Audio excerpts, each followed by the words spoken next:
नमस्कार, मैं सुधीर चौधरी और आप देख रहे हैं संपन्न भारत। तो चलिए जानते हैं देश विदेश की तमाम बड़ी खबरें सिर्फ 5 मिनट में। इससे पहले आप हमें कमेंट में जरूर बताएं कि आप यह वीडियो कहां से देख रहे हैं। अगर आपने अभी तक इस वीडियो को लाइक नहीं किया है तो इसे लाइक करें और साथ ही चैनल को सब्सक्राइब करना बिल्कुल ना भूलें। आगे की खबर हमारे वरिष्ठ पत्रकार आर चौधरी जी सर देंगे।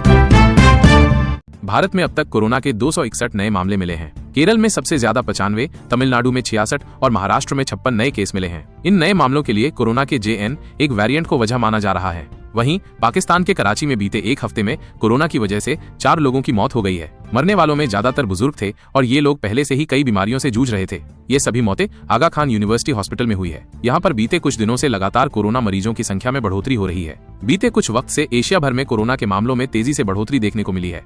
इस बार संक्रमण के लिए ओमिक्रॉन के नए वेरिएंट JN1 और उसके सब वेरिएंट्स LF7 और NB1.8 को जिम्मेदार माना जा रहा है। अधिकारियों का कहना है कि अब तक ऐसा कोई सबूत नहीं मिला है जिससे ये लगे कि ये नए वेरिएंट पहले से ज्यादा खतरनाक या तेजी से फैलने वाले हैं। हालांकि उनका मानना है कि ये लहर कमजोर इम्यूनिटी वाले लोगों पर अपना असर दिखा सकती है।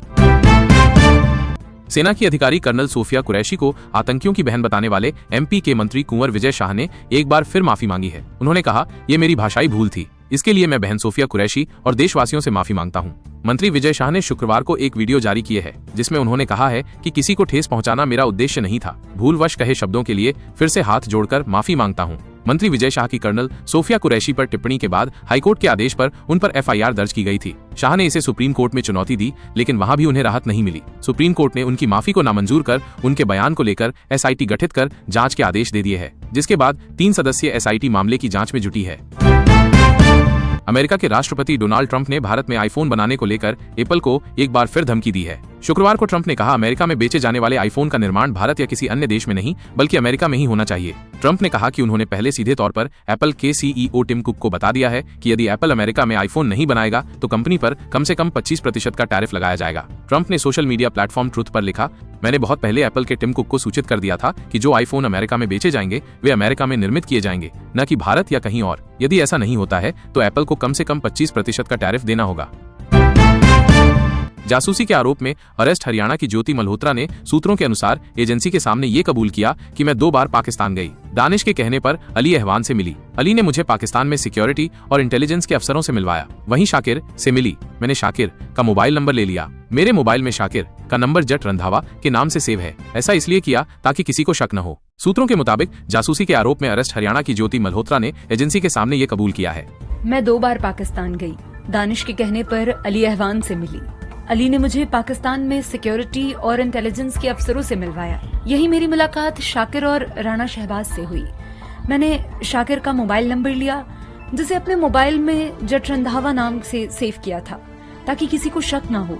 इस कबूलनामे में 2 नाम खास हैं, दानिश और शाकिर। दानिश दिल्ली में पाकिस्तानी हाई कमीशन का अफसर था जिसे 13 मई को भारत सरकार ने देश छोड़ने के लिए कह दिया था। जासूसी के आरोप में पकड़े गए 13 लोगों में ज्यादातर ने दानिश का नाम लिया है। दानिश ने ही पाकिस्तान जाने में ज्योति की मदद की थी। दूसरा शाकिर, जिससे ज्योति पाकिस्तान के लाहौर में मिली थी। शाकिर की डिटेल निकाली तो पता चला कि वो लाहौर का रहने वाला है। जांच एजेंसियों को उसके इसी एजेंट होने का शक है। इसकी वजह है शाकिर का बार बार नाम बदलना। वो बीते 1 साल में 3 बार नाम बदल चुका है। अलग अलग प्रोफाइल बनाकर भारतीयों से बात करता था। सोर्स के मुताबिक इसी एजेंट ने ऐसे लोगों, खासकर यूट्यूबर्स को टारगेट किया जिन्हें पैसों की जरूरत थी या जो पाकिस्तान जाना चाहते थे। हाँ दोस्तों, आप हमारा वीडियो कहां से देख रहे हैं कमेंट करके जरूर बताएं। जो भाई वीडियो पर लगातार अच्छा सा कमेंट करता है तो उसको 1 माह के बाद सम्मानित के साथ इनाम दिया जाएगा। कांग्रेस नेता राहुल गांधी ने शुक्रवार विदेश मंत्री S जयशंकर से 3 सवाल पूछे। एक दिन पहले राहुल ने PM मोदी से भी ऑपरेशन सिंदूर और भारत पाकिस्तान सीजफायर को लेकर 3 सवाल पूछे थे। विदेश मंत्री जयशंकर डच ब्रॉडकास्टर NOS को इंटरव्यू दिया था। इसमें जयशंकर ने पहलगाम आतंकी हमले और उसके बाद भारत पाकिस्तान के बीच तनाव पर सवालों के जवाब दिए थे। जयशंकर की क्लिप पहले कांग्रेस ने अपने X हैंडल पर शेयर की थी। राहुल ने इसे रीपोस्ट किया। राहुल ने लिखा, क्या जयशंकर जी बताएंगे। 1. भारत को पाकिस्तान के साथ क्यों जोड़ा गया है। 2. पाकिस्तान की निंदा करने में एक भी देश ने हमारा साथ क्यों नहीं दिया। 3. ट्रंप से भारत और पाकिस्तान के बीच मध्यस्थता करने के लिए किसने कहा। CM योगी ने कहा, पाकिस्तान ने 75 वर्ष तक बहुत जी लिया, अब उसका समय आ गया है, वह अपने कर्मों से समाप्त हो जाएगा। हमें समय रहते मित्र और शत्रु को पहचानना होगा, जैसे हनुमान जी ने कालनेमी को पहचान लिया था। योगी ने कहा कि हम लोगों ने कसम खाई थी कि रामलला हम आएंगे, मंदिर वहीं बनाएंगे। इस वादे को पूरा किया गया।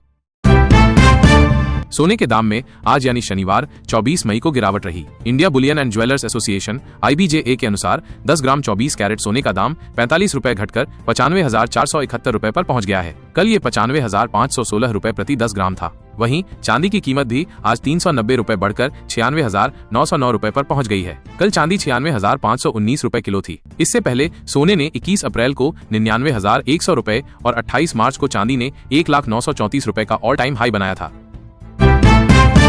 मौसम विभाग ने शनिवार को देश भर के सभी केंद्र शासित प्रदेशों में एक साथ आंधी बारिश और हीट वेव का अलर्ट जारी किया है। महाराष्ट्र और गोवा के तटीय इलाकों में बहुत भारी बारिश के साथ ही हीट वेव का रेड अलर्ट भी है। वहीं छत्तीसगढ़, पश्चिम बंगाल, गुजरात, कर्नाटक जैसे राज्यों में भारी बारिश के साथ हीट वेव का येलो अलर्ट है। इसके अलावा हिमाचल प्रदेश में ओले गिरने की चेतावनी जारी की गई है। राजस्थान के 19 जिलों में आंधी बारिश और पश्चिमी जिलों में धूल भरी आंधी की चेतावनी जारी की गई है। 3 शहरों में हीट वेव का रेड, 1 जिले में ऑरेंज और 12 जिलों में येलो अलर्ट है।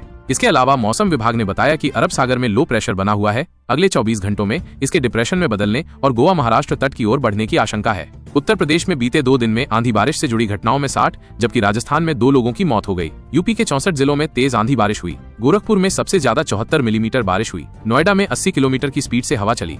वहीं देर शाम मध्य प्रदेश के कई जिलों में मौसम खराब हो गया। आंधी बारिश की वजह से भोपाल, इंदौर, रायसेन में कई पेड़ उखड़ गए। राज्य के ऊपर से गुजर रहे स्ट्रॉन्ग सिस्टम की वजह से अगले कुछ दिन ऐसा ही मौसम रह सकता है।